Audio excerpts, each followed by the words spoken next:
Oui, Jacques. Question, vous connaissez tous l'opéra de Carmen. Oui. Les deux chants, les deux chants les plus connus, c'est quoi? Ben, je peux t'en citer un, le deuxième, je sais pas. L'amour est enfant de Bohème. Oui, celui-là. Et Et l'autre? donc, le deuxième, ça serait. Ta ta ta ta. Ça me vient pas là. Toréador.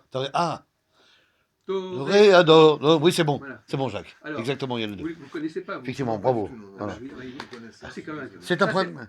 non, mais C'est dommage pour lui, voilà, malheureux. c'est Alors, au ça. niveau de votre culture générale Voilà. et de la culture française, on va en parler tout Je à crois qu'il y l'heure. a beaucoup de boulot pour toi. Hein, Là, ça va pas, parce que ça, c'est le seul opéra que les gens connaissent à peu près en France, bien sûr, c'est celui-là. évidemment. Alors, il faudrait quand même. Bon, alors, donc. C'est les bases. Alors, quel est le point commun entre ces deux chants? Attendez, je vais les écrire alors. Ah oui. L'amour est enfant de Bohème. Attendez, alors, dites les deux premières phrases. C'est l'amour d'un couple. Non. L'amour. Alors, Oui. dites à Monsieur Mousse Oui.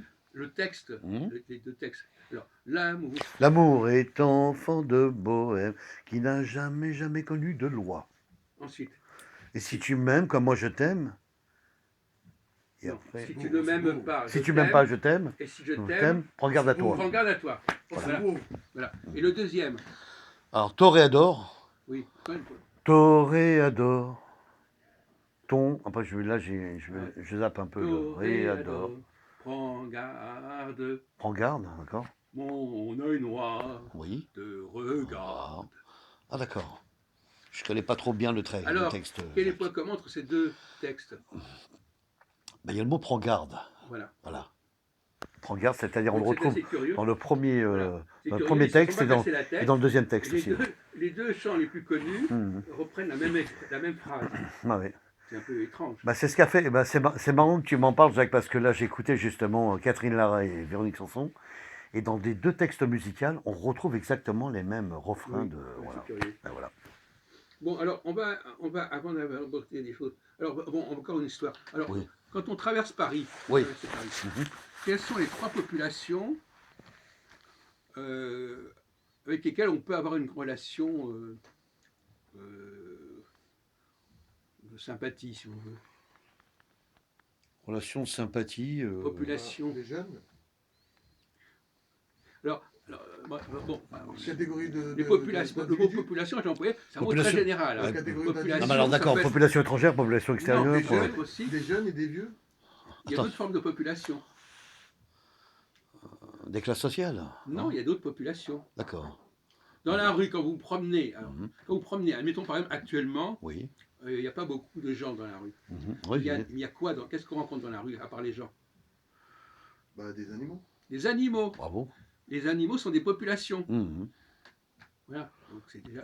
Oui, des chats, des chiens, enfin, etc. Bon, quelle est la population la plus familière à Paris au niveau des animaux? Le chien, je dirais. Non, beaucoup plus familière. Le chat, non. Ah, c'est curieux, vous n'êtes pas parisien. Hein. Le caniche. Non, on parle pas de. On n'a pas d'idée les chiens et les chats. Qu'est-ce qu'il y a comme population avec lesquelles on peut avoir une relation? Les oiseaux. Les oiseaux. Quels oiseaux? J'allais le dire. Mais quels oiseaux? Les volatiles, les poulets. Non, mais les poulets. Quel est l'oiseau? Quel est l'oiseau? Quel est l'oiseau? La municipale. Quel est l'oiseau le plus typique de Paris? Oui. Le pigeon, le pigeon. C'est le pigeon. Le pigeon. Bah oui, mais il n'a pas dit. Commence pas à délirer, sois sérieux un peu. Voilà. Donc effectivement. Voyageur. Voilà, donc c'est la réponse. Il y a des pigeons. La réponse c'est les pigeons. Alors autre population. Alors donc on a. Je l'ai dit. Il a trop pris. Je sais pas, la fumette. Écoutez, bon. Je suis désolé, pardon. C'était un jeu de mots parce qu'on connaissait un ami en commun qui était la police nationale. Doucement, Et honneur à monsieur. Non mais dis pas. Parasite pas le sujet, attends. On tombe sur des pigeons. Les pigeons. On peut leur donner à bouffer. Du riz, des grains, n'importe quoi, des chips. C'est facile vers vous. Deuxièmement, on peut aussi tomber sur des chats ou des chiens. Voilà. Généralement, ils sont avec leur maître. Toujours.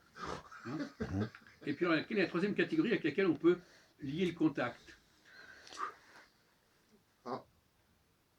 Qui sont assez accessibles, disons. Avec lesquels on peut avoir une relation alors qu'on ne les connaît pas.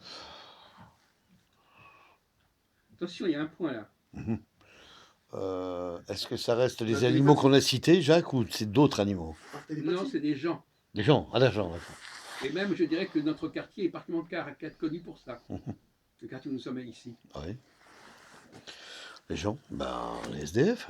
Les SDF. Ouais, voilà. Voilà. Les SDF. Moi, je dirais les SDF parce que C'est la population c'est des SDF. populations qui sont Voilà, toujours la- dehors, voilà, extérieures. C'est ça, Voilà. voilà. Donc voilà la réponse. Alors lui, pour l'instant, donc encore un point pour. Parce que vous n'avez pas répondu. Donnez-lui Non, encore c'est un très point. bien, pour c'est ça. très bien. Bon, Christian, merci Mousse, merci de le Merci, noter. Maître, soyez, Christophe. voilà, Voilà. soyez vénérable, merci.